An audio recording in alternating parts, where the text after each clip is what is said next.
Assalamualaikum warahmatullahi wabarakatuh. Selamat siang semuanya. Selamat datang kembali di channel kesayangan kita, Ilo Extreme.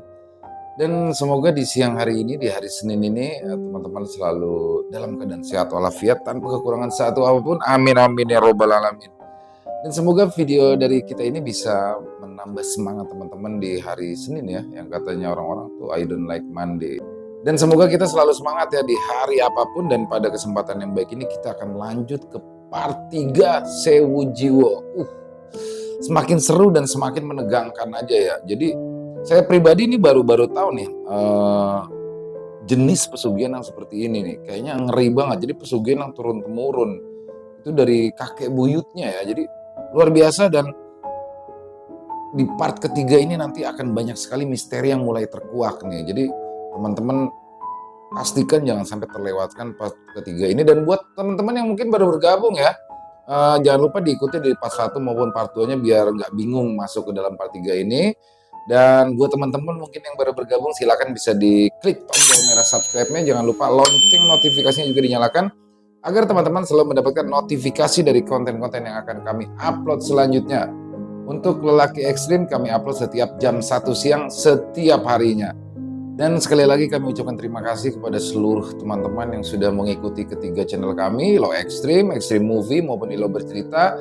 Karena kehadiran teman-teman lah, dukungan dari teman-teman, kami selalu semangat untuk berkarya. Dan gak pakai lama, langsung aja kita masuk ke dalam kisahnya. Sewu Jiwo part 3, mode horor on.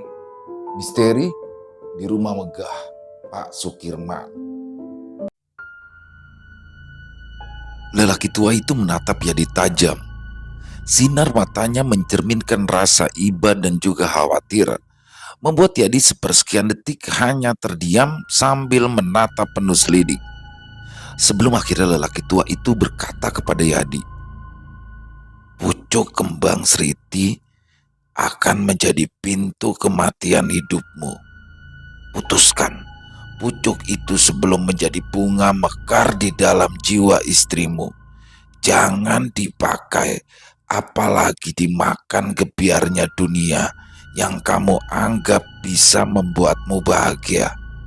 Karena itu, sejatinya tawaran untukmu bersekutu atau mati," ucap sang lelaki tua itu pada Yadi. "Maksudnya apa, Mbah?" Saut Yadi tak mengerti.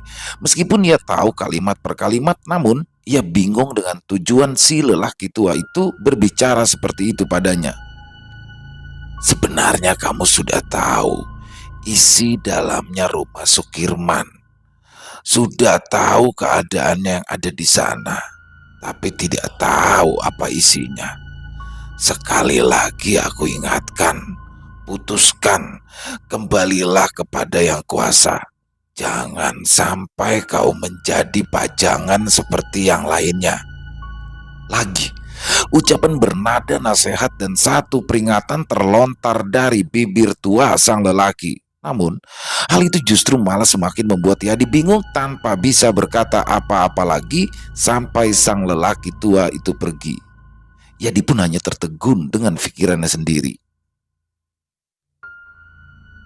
"Permisi, Kang, Mbak Warninya ada?" tanya sosok perempuan tua setelah pintu dibuka oleh sang pemilik rumah. "Oh, ada Mbok. Si Mbok siapa ya?" jawab lelaki bersarung dengan pakaian berlogo partai. "Oh, saya Mbok Ratmi. Saya disuruh Kang Yadi untuk jemput Mbak Warni," jawabnya kembali. "Oh, iya Mbok, sebentar. Saya panggilkan Warni dulu. Monggo, masuk dulu Mbok." "Nggak usah Kang, di sini saja." Lelaki itu pun kemudian masuk. Tak lama, lelaki yang biasa dipanggil Tejo itu pun keluar bersama Warni. Sebentar Tejo menatap ke arah wanita tua yang ada di depannya. Ada gurat keganjilan ketika pandangan mereka saling menatap. Seakan ada hawa lain yang menyelimuti dari sosok perempuan yang baru saja menyebut Ratmi sebagai namanya tersebut. Akan tetapi keganjilan Tejo berangsur berubah manakala Warni yang tiba-tiba menyapa Mbok Ratmi dengan sapaan keakraban. Hal itu pun membuat Tejo percaya dan membiarkan Warni pergi bersama Mbok Ratmi. Sebentar matanya mengamati sambil menyandarkan tubuhnya di gawang pintu. sebelum bergerak mengempaskan pelan pintu kayu setelah sosok Warni dan Mbok Ratmi menghilang. Jalanan kota yang masih dihiasi aktivitas para manusia terlihat ramai, akan tetapi langit dan alam telah tersebut malam. Hal itu tak membuat mereka mengendurkan semangat, tapi lain hal dengan Yadi. Keramaian malam itu seakan mempengaruhi jiwa dan juga pikirannya, terhantui ribuan tanda tanya yang belum terjawab. Laju kendaraan semakin ia pacu ketika telah melewati jalanan ramai serta pasar yang biasa ia jadikan ladang untuk mencari nafkah. Dirinya ingin sekali segera sampai di rumah saudaranya dan bertemu dengan Warni. Ia akan mencoba menceritakan semuanya. Tapi hal aneh dan janggal lagi-lagi harus ia dialami manakala ketika ia sampai, dirinya sudah disambut oleh Tejo di depan rumah dengan wajah berkerut menandakan keheranan.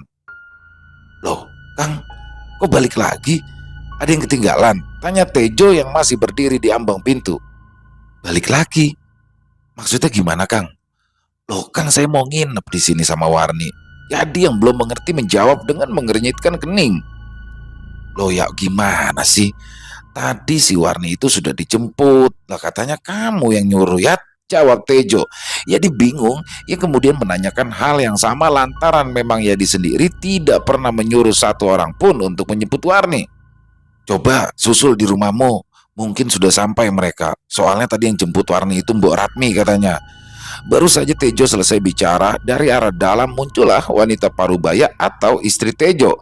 Dan dari istri Tejo itulah Yadi mendapat penjelasan lengkap tentang satu hal ganjil bagi dirinya, di mana ia mendapat penjelasan jika Warni itu telah kembali ke rumahnya sendiri bersama seorang perempuan tua yang mengaku atas perintah Yadi sendiri. Belum sempat Yadi akan menjelaskan dan menceritakan, Yadi memilih untuk segera kembali ke rumahnya berharap jika Warni istrinya baik-baik saja. Tak berapa lama, Yadi pun lalu memacu kembali motornya meninggalkan rumah Tejo yang sedikit tersusupi rasa curiga dengan perasaan bertambah kalut. Marah, khawatir, bingung bertumpuk menjadi satu. Akal dan nalarnya seakan hanya terfokus pada pertanyaan, siapakah wanita tua yang sudah menjemput istrinya? Karena seingatnya, selain istri Tejo, dirinya tidak lagi mempunyai saudara perempuan di daerah situ. Semakin panjang ia memikirkan, semakin besar juga rasa ingin tahunya akan sosok yang sudah menjemput Warni. Dan hal itu juga yang membuat Yadi pun bersemangat untuk menarik gas sepeda motornya. Sesampainya di rumah, ada satu hal yang membuat Yadi menghentikan langkahnya. Tubuhnya seketika merinding, bahkan tangannya yang kala itu sudah memegang handle pintu ia urungkan untuk menekan. Beberapa menit lamanya Yadi masih berdiri terpaku seakan tak percaya. Di samping juga rasa penasaran kala mendapati sesuatu yang aneh dari dalam rumahnya. "Gak mungkin, itu bukan suara Warni," gumam lirih Yadi saat dengan jelas ia mendengar satu suara merdu yang tengah menembangkan sebuah lirik berirama dan berbahasa Jawa kuno. Lirik-lirik yang semakin lama terdengar semakin nyaring masuk ke gendang telinga Yadi. Terdengar merdu namun asing baginya. Entah karena suara sang penembang atau karena iramanya, bagi Yadi tembang Jawa itu membuatnya merinding dan merasa ada kengerian menyayat di dalamnya.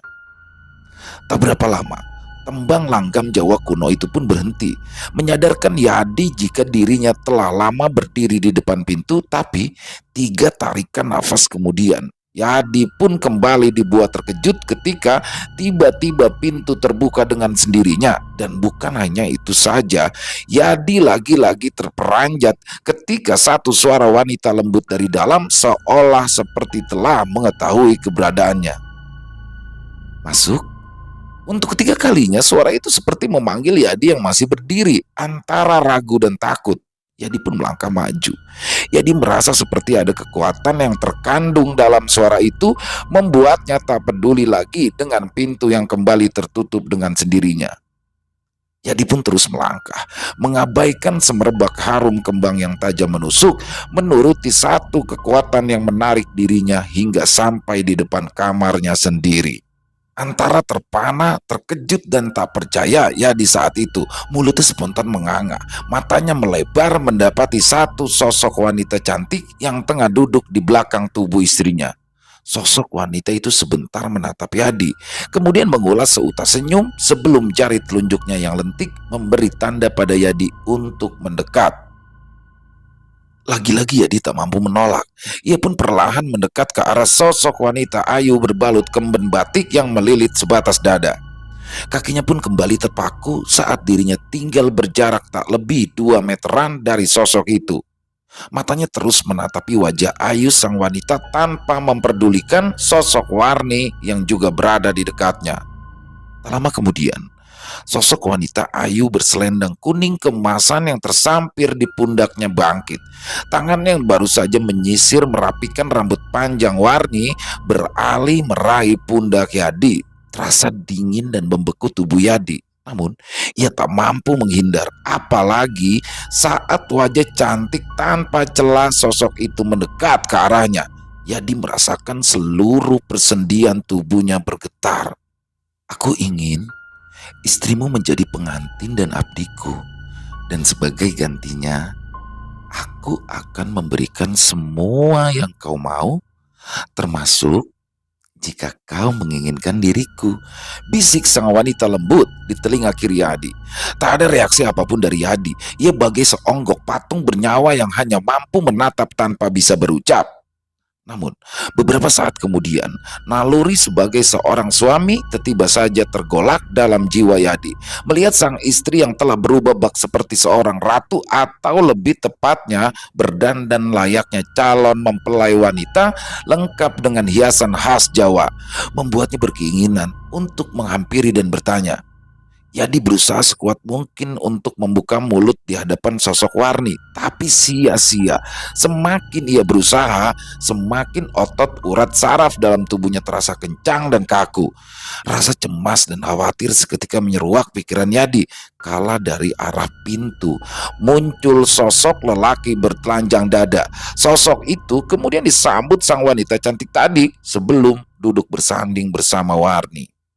Tak lama, sang wanita ayu itu berjalan mengelilingi sosok lelaki dan juga Warni yang kini telah duduk berdampingan sembari melantunkan sebuah tembang seperti seorang sinden. Selang beberapa menit kemudian, wanita ayu itu terdiam, memejamkan matanya sebentar di hadapan Warni dan juga lelaki yang bertelanjang dada.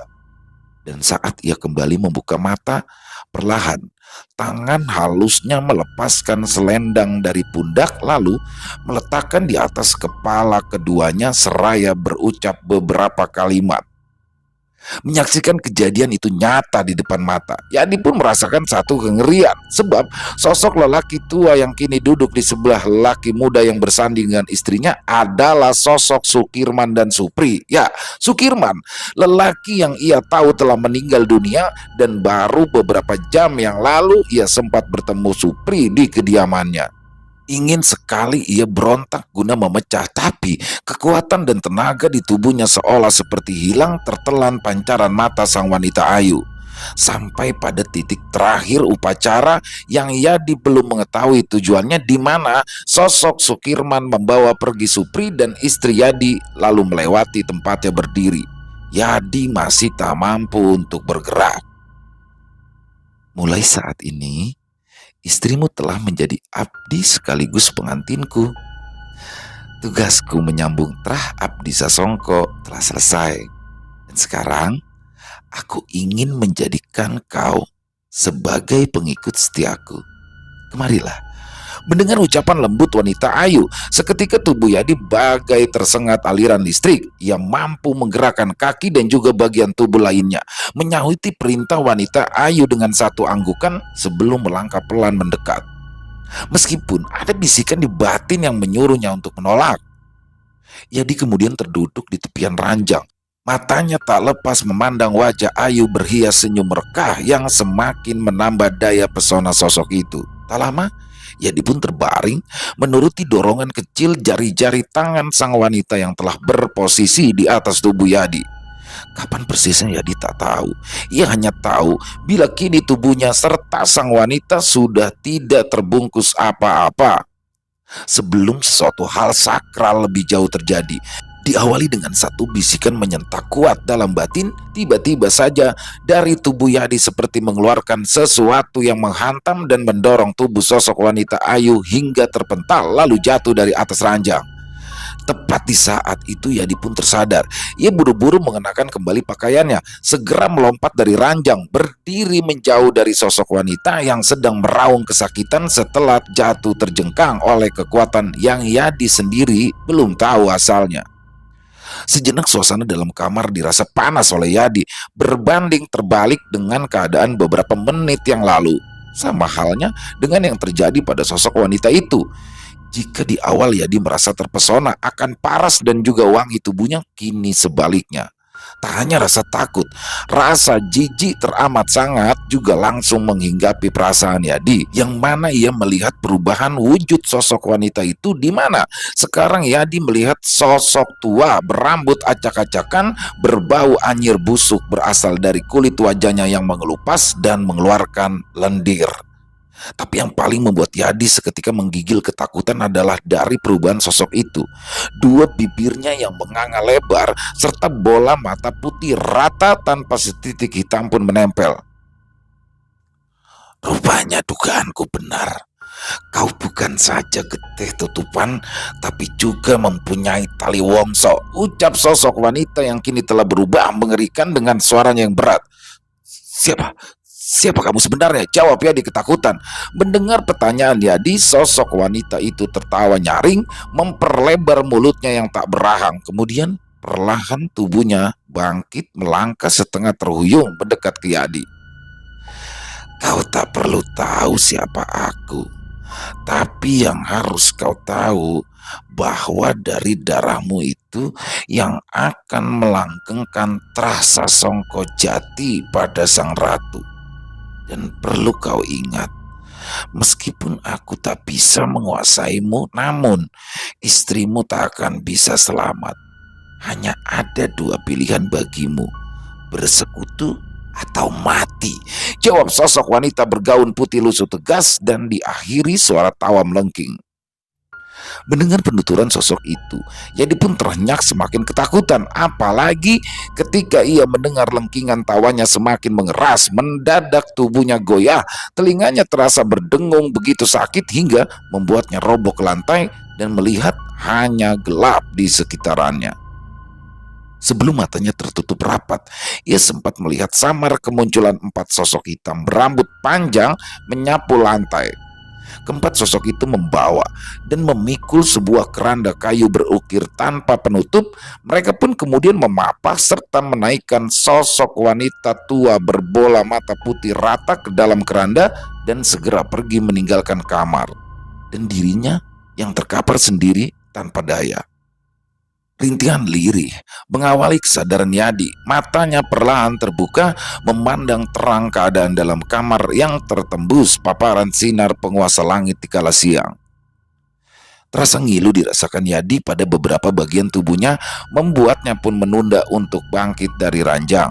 Sejenak ia terdiam, mengumpulkan seluruh kesadaran, memutar kembali memori ingatannya tentang kejadian yang dirinya alami semalam. Tak berapa lama, raut wajah Yadi pun berubah, gurat ketakutan dan kecemasan seketika menyelubung, membuat tekadnya untuk bangkit dari pembaringan. Namun, belum sempat kakinya menginjak lantai, satu sosok buru-buru masuk dan membaringkan kembali tubuhnya. Kamu jangan banyak gerak dulu, istirahat saja. Kalau memang mau apa-apa, bilang, ujar sosok lelaki yang baru saja membaringkan tubuhnya. Di mana? Warni di mana, Kang? Dan sejak kapan Kang Tejo ada di sini? Sahut Yadi balik bertanya pada lelaki yang tak lain adalah Tejo, satu-satunya saudara dekat yang ia miliki. Aku sama Mbak Yumo sedari tadi pagi di sini. Warni yang ngubungin dan memberi kabar kalau kamu jatuh pingsan, jawab Tejo sembari kembali duduk di tepian ranjang. Yadi pun sebentar terdiam. Matanya menerawang ke atas langit kamar, mencoba mengingat kembali peristiwa mengerikan yang dia alami semalam. Lalu matanya beralih ke arah Tejo. Belum sempat dia berucap, dari arah pintu satu sosok perempuan muncul dengan sebuah nampan di tangannya. Mas, Kamu sarapan dulu ya, biar cepet pulih. Lembut kalimat yang terucap dari bibir wanita yang baru saja masuk. Tapi bagi Yadi, kelembutan suara sosok yang tak lain adalah Warni, istrinya, dirasa begitu berbeda. Ada rasa takut tersendiri ketika tatapannya bertemu, apalagi saat Warni tersenyum sembari mengerlingkan mata kirinya. Yadi melihat satu keanehan. Ya sudah, kamu makan dulu aja. Tejo yang sedari awal Warni masuk hanya diam, akhirnya beranjak keluar untuk memberi kesempatan Warni mengurusi Yadi. Padahal kepergiannya saat itu sangat-sangat tidak diinginkan oleh Yadi. Dengan telaten, tangan Warni menyuapkan makanan pada Yadi. Semuanya terlihat wajar meskipun tanpa ada obrolan apapun di antara keduanya. Hingga sampailah suapan terakhir, barulah beberapa kalimat meluncur dari bibir Warni mengawali satu pembicaraan. Mas, kamu gak usah takut ya. Ragaku masih utuh milikmu, walau sukmaku sudah tergadaikan. Tapi satu yang sangat aku sesalkan, karena mulai detik ini Mas Yadi tidak bisa lagi menyentuhku, ucap Warni bersama dengan perubahan raut di wajahnya. Yadi terhenyak dan sedikit terkejut. Ia sama sekali tak mengerti ucapan dari Warni. Kulit wajahnya mengkerut, matanya menciut menatap ke arah wajah muram Warni, menandakan satu penjelasan yang ingin dirinya dengar dari bibir istrinya. Apa maksudmu? Apa kejadian semalam itu? Yadi yang tak sabar menunggu penjelasan Warni akhirnya membuka suara. Namun ia sendiri tak mampu untuk melanjutkan satu pertanyaan yang dirasa sangat memukul jiwanya, tentang kebenaran satu kejadian yang dirinya lihat jelas malam. Benar mas, apa yang kamu lihat tadi malam itu benar adanya. Kenapa kamu harus terkejut? Bukankah ini adalah akibat dari perbuatanmu sendiri? Bukankah semua ini kamu yang memulainya mas? Kamu lalai mas, kamu serakah. Tajam dan lugas jawaban yang meluncur dari bibir Warni membuat Yadi lagi-lagi terhenyak membisu. Belum lagi sempat Yadi ingin membuka mulut mengucapkan sebuah kalimat, Warni terlebih dulu bangkit lalu beranjak dari sisi ranjang kamar. Langkahnya begitu cepat meninggalkan Yadi yang hanya mampu termangu tanpa bisa mencegah. Menyesal. Itulah yang tiba-tiba terbersit dalam hati Yadi. Bagaimanapun, semua yang baru saja diucapkan, dituduhkan Warni pada dirinya tak dapat ia pungkiri, tak dapat ia sanggah, karena memang awal dari semua masalah yang terjadi adalah akibat dari keserakahannya.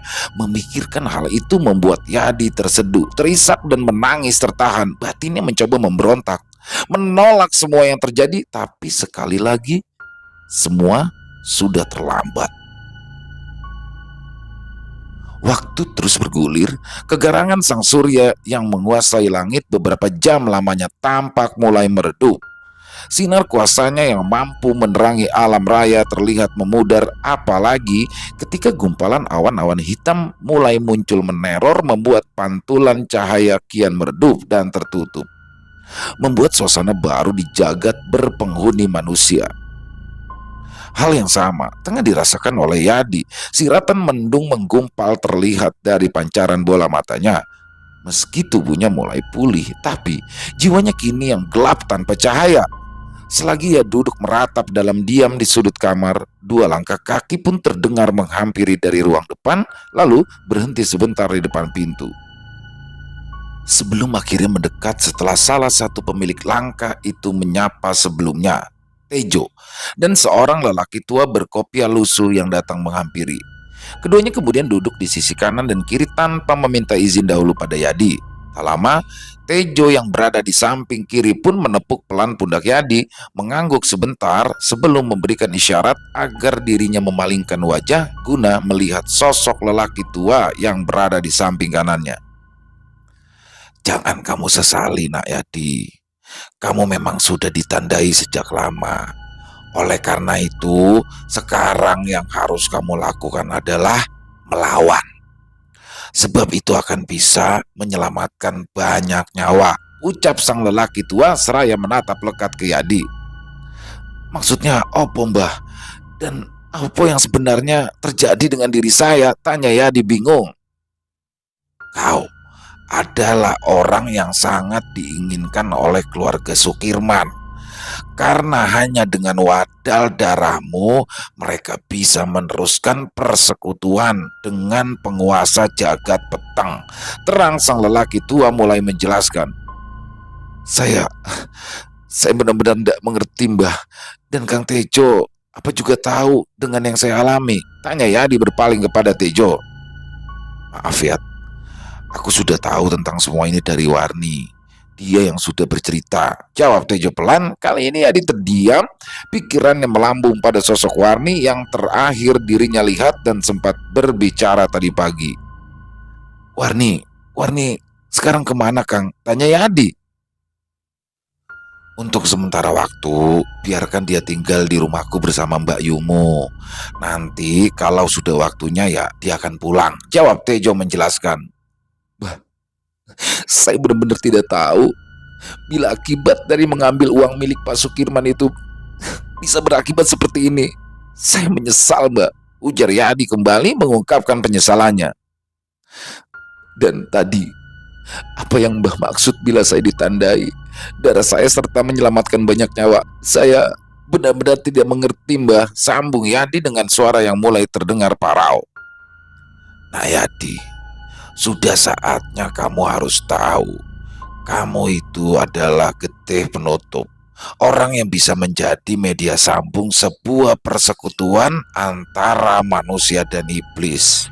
Di dalam tubuhmu itu mengalir darah madu yang menjadi incaran para pemuja kekayaan. Wadal ragamu bisa menjadikan mereka mendapatkan apa saja, termasuk membunuh siapapun yang mereka mau. Jelas sosok lelaki tua berkemeja batik kusam dengan khas kopi lusunya. Mengapa harus saya, Mbah? Dan apa maksudnya dari saya ini sebagai getih penutup? Bergetar suara Yadi kali ini. Karena kamu adalah anak lelaki satu-satunya yang lahir di waktu apit, tepat 1 suro, jawab sosok lelaki tua itu sambil melepas nafas panjangnya. Sukirman adalah trah ketiga dari seorang penganut dan pemilik beberapa persekutuan. Kakek serta bapaknya dulu sangat disegani dan dihormati. Sukirman sebenarnya mempunyai saudara sekandung, tapi karena keserakahannya, semua milik saudaranya itu ia rampas, bahkan sampai mengorbankan nyawa-nyawa yang tak berdosa, termasuk ayahmu. Kali ini, ucapan sosok lelaki tua itu terdengar di telinga Yadi bagaikan suara petir yang menggelegar. Jiwanya seketika bergejolak, matanya memerah menahan amarah. Namun, hal itu tak berlangsung lama, oleh sebab sang lelaki tua segera menyadarkan bila kini dirinya tengah berhadapan dengan siapa. Lalu, apa hubungannya dengan Warni, Mbah? Mengapa Sukirman juga ingin sekali menguasainya? Tejo yang sejak awal hanya mendengarkan kini ikut andil, sebab dirinya juga ikut merasakan keanehan yang ada pada diri Warni. Itu karena ingin menuntun Yadi agar mau bersekutu. Sukirman tahu dalam diri Yadi ada satu kekuatan yang tersembunyi. Itulah sebabnya dia melakukan berbagai cara. Maka kalian harus bisa menjaga Warni, ujar sosok lelaki tua itu berpesan. Tapi Mbah, bagaimana dengan apa yang saya alami dan saya lihat kemarin malam? Apa arti dari upacara layaknya sebuah pernikahan antara Warni dan anak Sukirman yang dilakukan oleh sosok wanita berselendang kuning? Tapi wujudnya sangat mengerikan setelahnya, tanya Yadi yang merasa masih terbebani dengan apa yang sudah ia lihat. Upacara pernikahan? Terkejut sosok lelaki tua seketika memalingkan wajahnya. Tak lama, Yadi pun lalu menceritakan semua yang ia lihat malam di mana dirinya ikut mengalami hal mengerikan yang bersentuhan dengan makhluk dunia lain. Pertama kalinya seumur hidup. Celaka, rupanya Ratmi sudah membuka gerbang itu. Sekarang kita harus menemui istrimu. Kita tidak boleh terlambat. Tak mengerti, namun ikut merasakan ketegangan Yadi dan Tejo mendengar penuturan sosok lelaki tua itu. Keduanya pun segera ikut beranjak mengikuti langkah tergesa lelaki yang sudah lama Tejo kenal, tapi baru 2 kali bagi Yadi melihatnya. Ketiganya pun lalu bergegas menuju ke rumah Tejo yang berjarak lumayan jauh dengan menggunakan 2 kendaraan milik Tejo dan Yadi. Dalam perjalanan, Yadi pun tak henti-hentinya berpikir keras mengingat semua ucapan sosok lelaki tua tentang orang tuanya. Ia sedikit tahu ihwal ayahnya yang dulu pernah ikut bekerja pada seorang kaya raya, namun di luar kota. Bahkan sang ayah lebih sering menghabiskan waktu bersama bosnya daripada bersama ibu dan juga dirinya. Itulah mengapa Yadi kemudian berubah menjadi sosok temperamen serta memilih hidup di jalan dan juga di pasar. Blah! Suara benturan terdengar keras tepat di depan Yadi, membuatnya harus menghentikan laju kendaraannya mendadak yang berakibat dirinya pun terjatuh meskipun tak keras. "Ada apa, Kang?" tanya Yadi setelah tahu bahwa suara itu berasal dari kendaraan Tejo. Tapi pada saat itu, Tejo dan lelaki tua itu terlihat tidak mengalami luka, bahkan keduanya langsung berdiri tegak menghadap ke depan dengan wajah yang tegang. "Ada yang sengaja menghalangi jalan kita," jawab Tejo setengah berbisik. Yadi yang juga mendengar itu pun segera ikut mengarahkan matanya ke depan. Sedikit bingung saat itu dirinya sebab hanya gelap dan kabut tipis dalam pandangannya. Namun tak lama, ketegangannya pun langsung menghinggapi raut Yadi manakala sapuan angin sedikit kencang tiba-tiba menerpa wajahnya, mengawali satu suara alunan gamelan bersama munculnya 4 sosok hitam berambut sangat panjang hingga saling mengait dan berserak di tanah. "Kurang ajar, rupanya kita sengaja disesatkan," gumam geram sosok lelaki tua setelah menyadari keberadaan mereka. Tangannya pun segera memberikan isyarat pada Tejo dan Yadi untuk mundur saat melihat 4 sosok hitam bermata merah nyalang mendekat. Namun baru sekitar 2 langkah 4 sosok itu berjalan, mereka tiba-tiba berhenti. Terus menatap tajam ke arah Yadi, Tejo dan juga lelaki tua dengan mata besarnya. Sebelum satu suara merdu menyanyikan tembang Jawa menggema dan tawa melengking setelahnya. "Ratmi, rupanya kau yang menghalangi," ucap lelaki tua sengit saat melihat sosok wanita cantik berselendang kuning yang baru saja menjejak berdiri di hadapannya setelah menghentikan tawa kerasnya. "Benar, Mbak Jalil, rupanya ingatanmu masih tajam," sahut sosok wanita berkemben seraya menjulingkan kedua bola matanya pada lelaki yang dirinya panggil Mbak Jalil. "Aku tak akan pernah lupa siapa dirimu, manusia yang rela mengabdi kepada iblis," jawab Majalil tegas. Namun kalimat tegasnya kini ditanggapi dengan lengkingan tawa dari sosok Ratmi, menggambarkan satu ungkapan meremehkan pada sosok Majalil yang rupanya adalah seteru lamanya. "Wanita itu yang aku lihat kemarin, Bah." Yadi yang ikut terkejut dengan kemunculannya menyela dalam suasana menegangkan saat itu.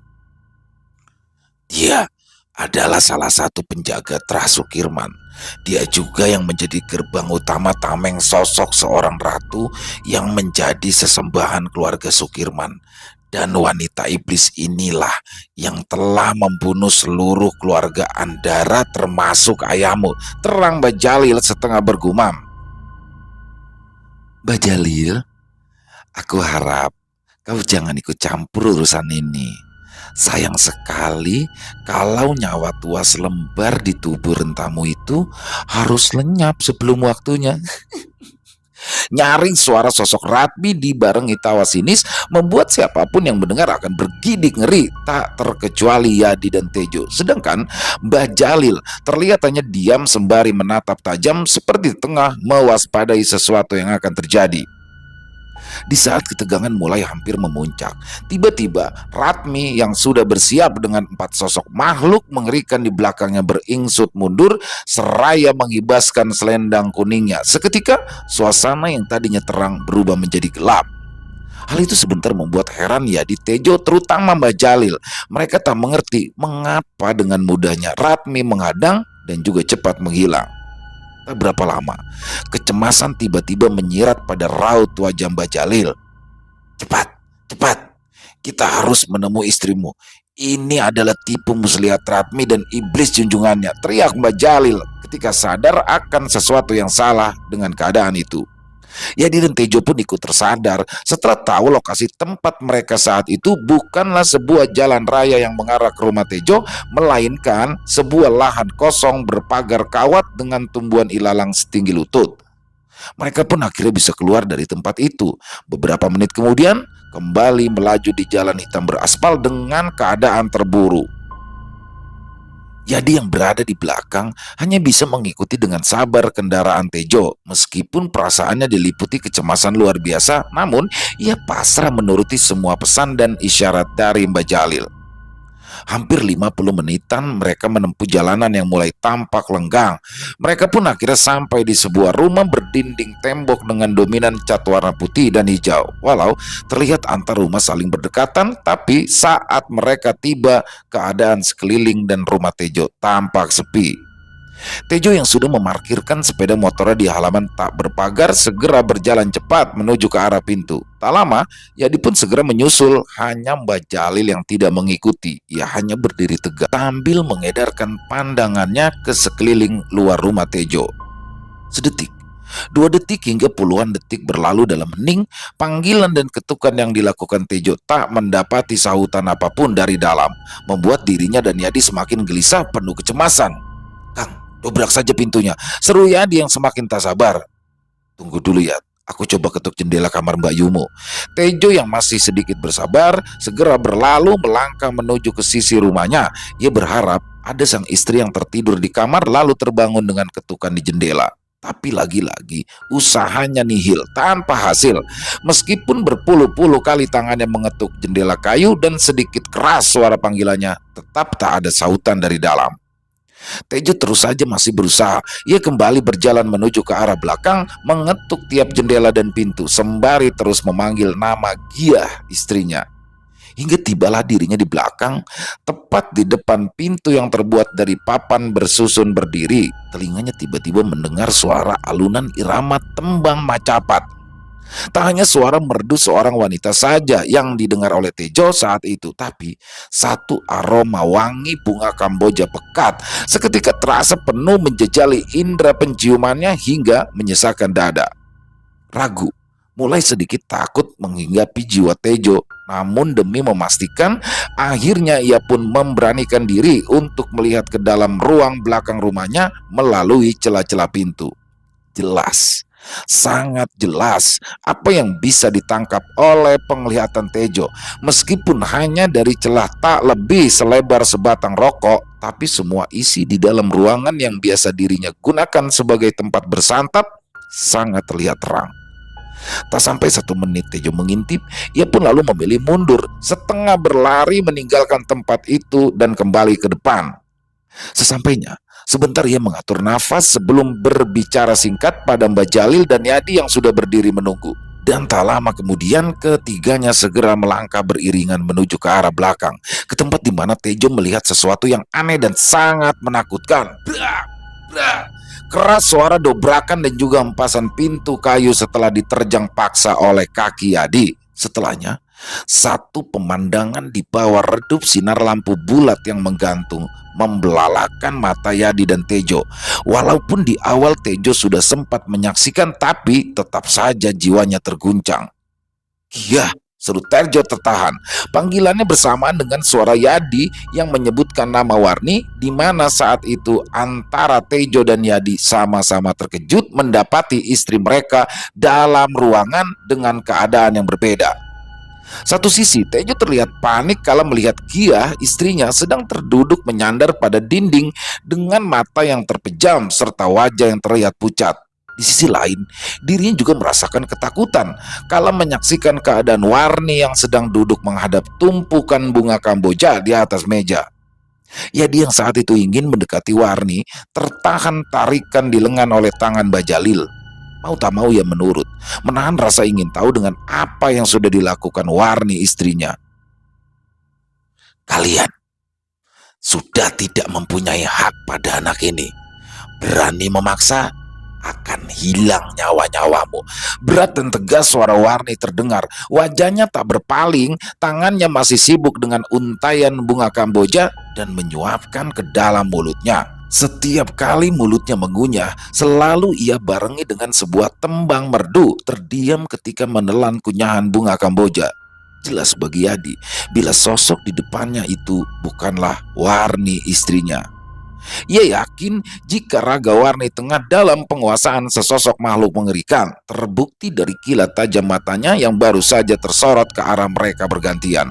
Apalagi saat satu gelak tawa diakhiri seringai menakutkan semakin meyakinkan dirinya serta Tejo dan Bajalil bila saat itu mereka tengah berhadapan dengan sosok lain yang sedang menguasai Raga Warni. Siapa kamu? Berani masuk raga anak yang tak ada urusannya. Luar, jangan harus saya paksa. Kali ini Mbak Jalil yang sudah geram berbalik membentak dan mengancam sosok Warni. Namun bukan cuma tak takut, tapi sosok Warni justru melototkan kedua bola matanya seraya bangkit dari tempat duduknya. Melunjak. Seberapa besar nyalimu berani mau mengeluarkan aku dari tempat ini, ha? Apa harumku tak bisa tercium? Apa memang matamu sudah tak bisa melihat? Ingat, dengan siapa kamu berhadapan, Jalil? Tak hanya terkejut, Mbah Jalil yang mendengar bentakan keras dari sosok Warni tersurut mundur. Kali ini wajahnya mempias setelah merasakan satu dorongan angin yang tak terlihat, memaksa ingatannya akan sosok penguasa di salah satu alas paling terkenal di bagian timur. Nyai, lirih namun terkandung suatu rasa takut di dalamnya saat bibir Mbak Jalil menyebut sebuah nama yang asing bagi Yadi dan Tejo. Bagus. Kalau sudah ingat kamu, tidak harus aku ingatkan lagi bagaimana dulu kakakmu aku buat undakan tangga aula pribadiku. Tidak harus aku ulangi lagi kata-kataku apa yang menjadi kepastian dari tanda yang sudah tertulis pada ari-ari bagian pusar, pada anak penerus persekutuan. Kalau masih tidak yakin, akan aku perlihatkan yang seperti ini. Bias memucat seluruh wajah Mbak Jalil, Yadi dan Tejo. Tubuh ketiganya dingin terbaluri keringat. Kemudian mereka terduduk lemah bersamaan dengan jeritan tertahan. Terutama Tejo yang menyaksikan dari mulut serta hidung Kia sang istri mengalir darah hitam kemerahan ketika sosok Warni menghentakkan kaki kanannya ke lantai. Sampai di situ, suasana yang tadinya dingin terselimuti wangi bunga kamboja tiba-tiba saja berubah panas dan beraroma anyir manakala sosok Warni menari pelan diiringi suara tembangan khasnya, memunculkan beberapa sosok wanita bergaun putih panjang lusuh. Sosok yang baru saja muncul kemudian menyeret tubuh berlumur darah Gia, sedangkan sosok Warni masih begitu tenang menari sebelum akhirnya melangkah ke dalam rumah Tejo yang ada di bagian depan. Mengikuti sosok-sosok bermuka hitam dan berambut panjang menjuntai dengan tebaran bau anyir pekat. Gia. Tejo yang pertama kali menyadari jika di dalam ruang makan dan dapur rumahnya telah hening setelah kepergian sosok Warni. Ia pun segera bangkit. Pikirannya langsung tertuju pada istrinya yang sempat ia lihat sedang diseret menuju ke ruang depan. Tejo pun segera beranjak, meskipun lututnya masih terasa gemetar, mencari ke setiap sudut ruangan berharap ia bisa menemukan dan mendapati sang istri selamat. Sampai pada ruang depan, ruang terakhir yang ada di dalam rumahnya, ia juga tak menemukan sosok Gia. Tak henti-hentinya Tejo memanggil, menahan isak dan tekanan batin yang begitu hebat sampai akhirnya ia pun terkulai dalam tangis bersamaan tubuhnya yang melemah. Tak ada reaksi apapun yang ditunjukkan Yadi kala melihat saudaranya tersudut di bibir pintu. Hatinya ikut tersayat, pilu, tapi juga penuh kobaran api dendam. Pikirannya terus tergodok oleh sosok Warni istrinya yang kini telah menjelma menjadi sosok lain. Sosok wanita iblis berselimut kecantikan semu. Kang, maafkan aku. Tak seharusnya aku menyeret Kang Tejo dan juga Mbak Yukiah ke dalam masalah ini. Tak seharusnya Mbak Yukiah celaka. Maafkan aku, Kang. Ratap tangis Yadi akhirnya tak terbendung. Ia memeluk Tejo yang terlihat begitu syok. Direngkuhnya lutut sang kakak, menempelkan pada kepalanya sebentar sebelum bangkit, lalu mengusap air mata, memperlihatkan kilatan sorot mata yang tajam. Entah mendapat pikiran dari mana, Yadi pun tiba-tiba bertekad untuk mencari Gia dan juga Warni. Keberaniannya muncul begitu besar sampai-sampai tak peduli lagi dengan kerasnya nasihat dari Mbak Jalil. Mbak Jalil, tolong jaga saja Kang Tejo. Aku harus mencari Mbak Yukiah dan juga Warni meskipun nyawaku sebagai gantinya. Dengan tegas, Yadi pun bersikeras tidak mengindahkan larangan dari Mbak Jalil. Itulah yang saya takutkan, Nak Yadi. Memang hal inilah yang diinginkan oleh Trah Sukirman berikut para cenayangnya. Yang mereka inginkan adalah mendapat darahmu dan pancar galangan limo milikmu. Bukan Gia dan juga bukan Warni. Terang Mbak Jalil masih berusaha untuk mencegah. Aku sungguh tidak mengerti, Mbak. Aku sudah tidak peduli lagi siapa yang mereka inginkan. Aku hanya mau istri dan Bayuku selamat. Masalah ini adalah salahku. Jadi memang harus aku yang menyelesaikannya, bantah Yadi dengan suara parau. Aku juga tak mengerti dengan apa yang Majalil maksud dengan keistimewaan dalam diriku. Kalaupun itu benar adanya, aku rela menukarnya, asalkan istri dan Bayuku kembali dengan selamat, sambung Yadi seraya berniat untuk ke depan, tempat di mana kuda besi satu-satunya terparkir siap menjadi teman dalam perjalanan. Aku tahu perasaanmu, tapi kamu juga harus ingat, bila kamu sampai benar-benar menyerahkan darah dan pancermu, maka aku pastikan 50 bahkan 100-an nyawa akan menjadi mangsa mereka sampai kelak baru terhenti kembali di Trah ke-6. Memang bukan satu pilihan bila kamu harus lahir di waktu apit antara jejer payung dan tegak tengkok. Waktu yang teramat istimewa di bulan yang istimewa bagi mereka. Pergilah Nak Yadi. Itu adalah pilihanmu, perintah Mbak Jalil yang akhirnya mengakhiri perdebatan itu. Akan tetapi, menelisik dari nada dan suara Mbak Jalil, Yadi pun tahu bila itu adalah bukan sebuah perintah yang mengandung restu, melainkan suatu larangan yang tak mampu dipaksakan hingga menjadi satu kalimat keputusasaan. Meskipun begitu, Yadi pun tetap memilih pada keputusannya untuk mencari Warni dan Gia. Ia tahu kemana tempat yang harus ia tuju. Dirinya merasa yakin bila tempat itulah dia akan menemukan istri dan juga Mbak Yunya. Sementara Yadi telah berlalu bersama geberan mesin bersaring knalpot modif, Mbak Jalil pun memapat tubuh lemah Tejo dan membaringkannya di atas ranjang kamar. Dirinya sendiri kini merasa lemah tak berdaya setelah mengetahui sosok Ratu Pambayun sudah turut campur dengan urusan sambung tali Abdi Sasongko Jati. Padahal tak hanya sosok sang ratu penguasa alas bagian timur saja di balik Trah Sukirman, melainkan ada satu sosok ratu penguasa ilmu hitam yang bakal membantu Sukirman. Sebab dirinya tahu jika putra satu-satunya Sukirman adalah calon pewaris seluruh persekutuan dari kakek buyutnya. Kembali pada Yadi, tak sampai 1 jam, akhirnya ia pun membelokkan stang motornya di sebuah halaman yang pernah sekali dirinya masuki. Tanpa berlama-lama, Yadi pun segera melangkah mendekat pintu tebal berukir dengan terapit 2 buah lampu redup bercangkang kayu mengkilap. Hati Yadi seketika berdesir saat tangannya ingin mengetuk. Terbayang olehnya kembali isi di dalam rumah. Mulai pajangan patung-patung yang seolah hidup hingga 4 buah lukisan tangan dengan salah satunya sosok Ayu bak seorang ratu. Bersitan rasa nyeri di dada Yadi kemudian menjalar saat bayang-bayang wajah Warni dan Gia muncul dalam benaknya. Menguatkan hatinya untuk segera bertekad menemukan, lalu tanpa ragu lagi tangan Yadi mengetuk keras daun pintu jati bermotif. Entah kebetulan atau memang telah sengaja ditunggu, baru saja 3 kali ketukan tiba-tiba pintu terbuka bersamaan dengan satu suara berat yang mana langsung mempersilahkan Yadi untuk masuk. Perasaan gugup pun tak mampu ya ditutupi, manakala dirinya tanpa menyahut namun langsung mengayunkan kedua kakinya untuk melangkah masuk. Ada tanda tanya dalam hati Yadi. Saat sambil berjalan, matanya liar mengedar ke setiap sudut dalam rumah dan terlihat berbeda dengan keadaan ketika dirinya bertamu kala itu.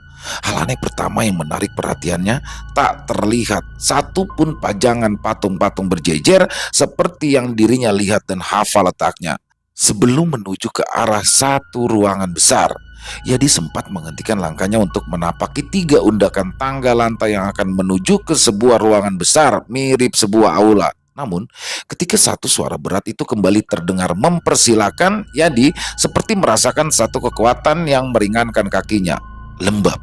Satu hawa dirasa Yadi begitu ia mengenyahkan tubuh lelahnya di atas sofa mewah berwarna coklat tua, membuat desiran kuat dalam hati kembali menyeruak, menciutkan nyali yang dirinya jadikan modal untuk berani mendatangi kediaman Sukirman. Tak sampai 10 tarikan nafas, Yadi yang kala itu terduduk sendiri dikejutkan dengan kemunculan satu sosok lelaki 50 tahunan dari arah pintu di sisi kanan ruangan itu. Hampir saja ya di saat itu berteriak kalau melihat dengan jelas sosok yang baru saja muncul dan kini mendekat ke arahnya. Derap langkah pelan sosok itu terasa berbalik dengan irama degup jantung Yadi yang semakin kencang terpacu, seolah mewakili rasa takut yang luar biasa setelah ia tahu siapa sosok lelaki berjubah hitam itu. Jangan takut Kang Yat. Bukankah kamu datang ke sini untuk mencari istri dan juga saudara perempuanmu, ha? Ucap sosok lelaki yang tak asing bagi Yadi yang kini telah duduk di hadapannya. Iya Pak. Gugup, heran dan takut membaur menjadi satu, menjadikan Yadi tergagap saat menjawab ucapan lelaki itu. Tenang saja Kang Yat, mereka aman, mereka selamat. Sambung lelaki tua yang Yadi tahu atau bahkan hampir semua orang mengenal sosoknya, meyakini jika lelaki itu telah meninggal dunia saat kecelakaan. Namun kini anggapan itu seolah terpatahkan oleh nalar pikiran Yadi, sebab sangat jelas bila yang kini ada di hadapannya adalah sosok Sukirman. Tak percaya. Mungkin itu menyisip dalam hati Yadi, tapi mau tak mau kali ini Yadi harus mempercayainya. Mari, ikuti saya. Seru sosok Sukirman yang telah berdiri membuyarkan kebimbangan Yadi. Tak ada sahutan, Yadi hanya diam. Akan tetapi saat sosok Sukirman melangkah ke arah pintu di mana dirinya awal muncul, Yadi pun bergegas mengikuti. Yadi benar-benar merasakan betul bila saat itu dirinya tak lebih bagaikan seonggok patung yang hanya bisa menurut tanpa mampu membantah. Tak sedikit pun keberanian yang muncul dalam jiwanya. Semuanya seolah terkebiri oleh satu hawa yang mengandung kekuatan serta mampu mengendalikan lecutan amarahnya. Bayu, Warni, seru Yadi ketika baru saja ia masuk ke dalam sebuah ruangan yang sedikit lebih kecil namun berhawa lebih lembab. Matanya tak lepas menatap di salah satu ranjang di mana di atasnya terbujur 2 tubuh milik Gia dan juga Warni. Mereka tidak apa-apa. Mereka akan baik-baik saja. Asal kamu bersedia menjadi abdi tunggalku. Ucap sosok Sukirman seolah tahu kekhawatiran di wajah Yadi. Kamu itu hanya perlu menemani anakku ketika nanti tiba saatnya. Nah, untuk sekarang, aku hanya butuh kesediaanmu dengan berikat bersama anakku. Lagi, satu ucapan sosok Sukirman menghenyakan Yadi. Ia sama sekali tak mampu membantah. Pikirannya semakin berkecamuk antara bingung dan takut. Sekarang, pilihan ada di tanganmu. Bila kamu bersedia, silakan ambil salah satu cawan itu dan minumlah air di dalamnya. Jika tidak, silakan tinggalkan tempat ini.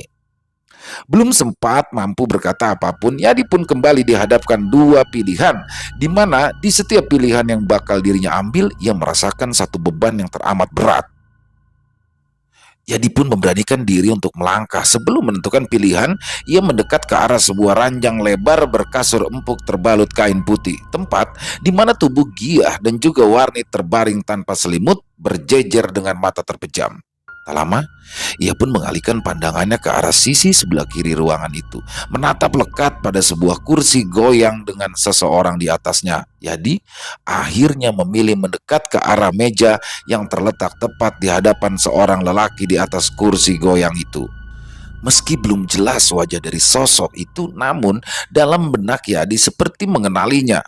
Aroma wangi dupa seketika menyapu hidung Yadi, manakala ia sudah berada di tepi kursi yang terkadang mengeluarkan suara berderit saat bergerak naik turun. Sempat ia ragu untuk melangkah lebih maju mendekati meja bertilam kain hitam dengan 3 cawan di atasnya.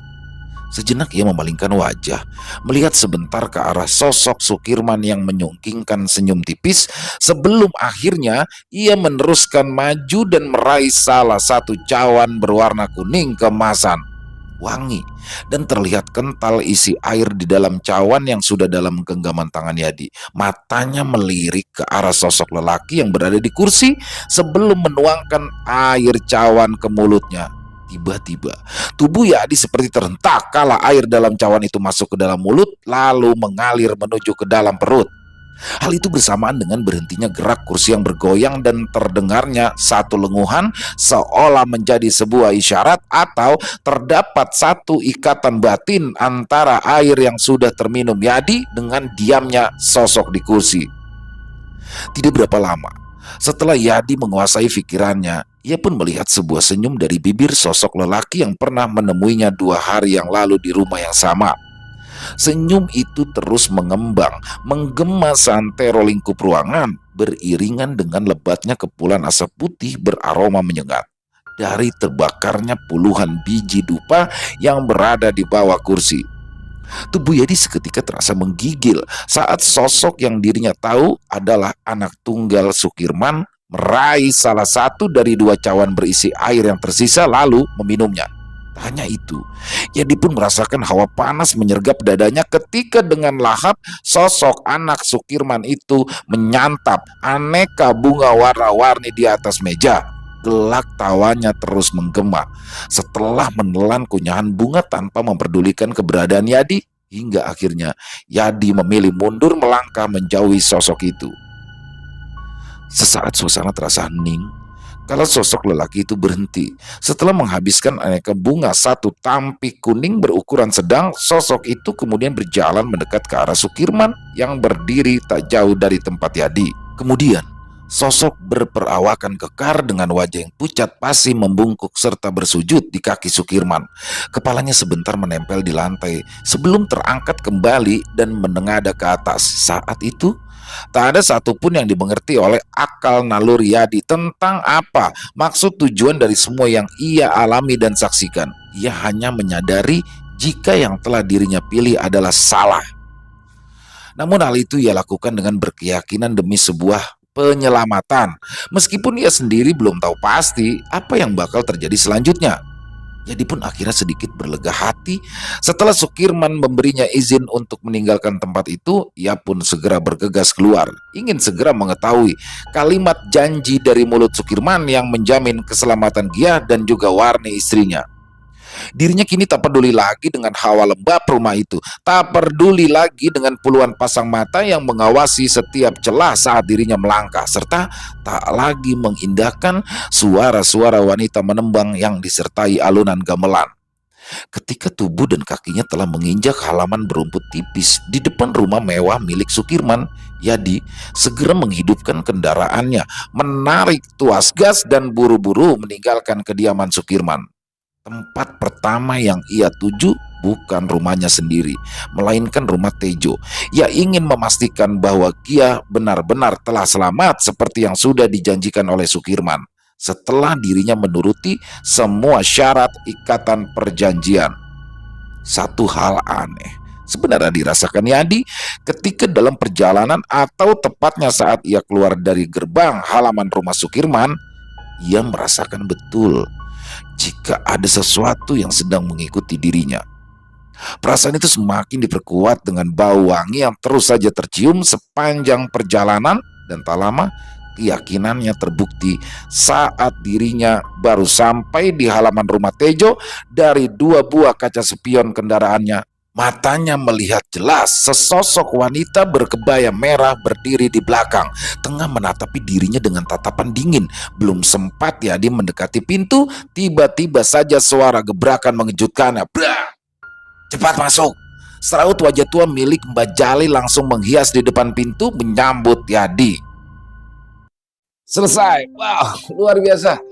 Kisah yang sangat luar biasa yang semakin ini dia nih ya, pesugihan model gini terus terang nih saya baru tahu juga. Dan bahkan kata-kata tadi dari Mbah Jalil ya, akan puluhan bahkan ratusan nantinya korban yang akan melayang, tumbal yang akan melayang. Jadi berarti kalau di total dari kakek ibu itu tuh udah bisa sampai ribuan ya korbannya. Dan mudah-mudahan saja bisa terputus di keturunan yang sekarang ini. Jadi asli keren banget dan banyak sekali hikmah yang bisa kita ambil ya. Intinya harta selalu menjadi tujuan utama, dan sekali lagi kemiskinan lah yang akhirnya menjerumuskan Yadi sendiri yang tidak tahu apa-apa. Dia hanya menemukan uang hingga harus terjadi hal-hal seperti ini yang mana sudah menyengsarakan semua orang ya, baik dari istrinya, kakaknya, Mbak Yunya, sampai akhirnya Mbah Jalil turun tangan. Tapi keren banget kisah ini, kisah yang ditulis oleh Mas Kalong ini. Dan teman-teman mungkin silakan yang punya komentar lain bisa dituliskan di kolom komentar, ataupun yang sekedar saling menyapa. Insya Allah kami akan menjawabnya satu persatu. Dan mungkin buat teman-teman yang suka dengan videonya bisa diklik tombol like-nya, tombol jempolnya, dan jangan lupa di-share juga ya, boleh kalau emang bagus, ngerasa bagus video ini bisa di-share ke teman-teman yang lain agar teman-teman juga bisa ikut terhibur. Dan buat yang baru gabung, halo semuanya, kami mohon juga untuk diklik tombol merah subscribe-nya dan lonceng notifikasinya dinyalakan agar teman-teman selalu mendapatkan notifikasi dari konten-konten yang akan kami upload selanjutnya. Dan buat teman-teman ya, mungkin yang punya kisah-kisah horor, misteri yang dari pengalaman pribadi, dari kisah nyata, jika memang ingin dibagikan di sini, jika ingin dibawakan di ketiga channel kami nantinya, bisa dikirimkan kok ke kami melalui bentuk tulisan boleh, dalam bentuk rekaman suara boleh, bebas, senyamannya teman-teman aja. Bisa dikirimkan ke nomor telepon yang ada di bawah sini nih, 0878 4509 4752. Ya, ditunggu teman-teman kirimannya. Dan buat teman-teman mungkin yang sudah mengirimkan, kami ucapkan terima kasih. Dan yang sudah mengirimkan tapi belum sempat untuk dibawakan, harap bersabar ya, karena memang harus melewati proses penggarapan dulu agar lebih nikmat nanti didengarkan oleh teman-teman yang lain. Dan di akhir kata, saya Ilo mengucapkan permohonan maaf apabila dalam pembawaan kisahnya tadi ada kata-kata saya mungkin salah. Apakah ada kata-kata saya mungkin yang kurang berkenan di hati teman-teman? Saya mohon dibukakan pintu maaf yang seluas-luasnya, karena saya hanyalah manusia biasa, tempatnya salah dan dosa. Dan sampai jumpa lagi di konten-konten kami selanjutnya yang pasti tidak kalah serunya, yang pasti tidak kalah horornya. Masih bersama saya Ilo, di Ilo Extreme. Salam sehat, sukses selalu untuk kita semua. Amin, amin ya robbal alamin. Wassalamualaikum warahmatullahi wabarakatuh.